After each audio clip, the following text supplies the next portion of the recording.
àbẹ̀kẹ́ ni mi àjífọ́ ọjọ́ gbogbo dára bí ẹ̀gbin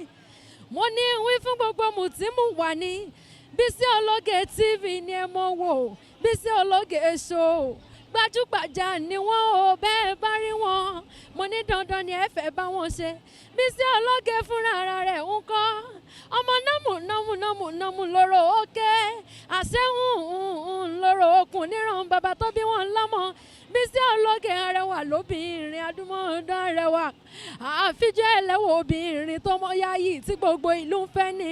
àní Abẹ́òkúta tẹ́tẹ́ orí àpáta wọn fi ṣẹlẹ̀ mo ní ẹwà lọ́gùn yan lẹ́bẹ̀ẹ́ lọ́rọ́ ká ọkàn mi nìjọ mo ní ẹwà fòrò yan mi ń lé wọn ní ẹja lónìí bó kí n gún yan lẹ́bẹ̀ẹ́ kí n ro ká ọkàn mi nìjọ mo gún yan lẹ́bẹ̀ẹ́ tán mo ro ká ọkàn mi nìjọ nílé bàbá tó bí wọn lọ́mọ àní kàkà kan fòrò yan nílé igi pẹlẹbẹ náà gbélé ńlá ọmọ sálà tí fowó àlejò bomi ọ̀rọ̀ mi ò kọ́gí ọ̀rọ̀ mi ò mọ̀ kọ́ pẹ́ Àbẹ̀kẹ́ mo ní gbogbo yín pátápátá ire lójú wáyọ́mọ́ rí ire lójú owó yọ́mọ́ rí Bisi Ologe Show ni ẹ mọ́ tẹ́tí sí kẹ́.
Yọmi nílé lóko lájò níbikíbi tí ẹ bá wà ẹ̀yin màmá ẹ̀yin bàbá ẹ̀yin ẹ̀gbọ́n ẹ̀yin àbúrò lọ́kùnrin lóbìnrin lọ́mọdé lágbà Abdulateef Adédìméjì Adétọ́lá lórúkọ mi bí gbogbo yín ṣe mọ̀ òṣèré orí ìtàgé ni mi ò níṣẹ́ méjì o.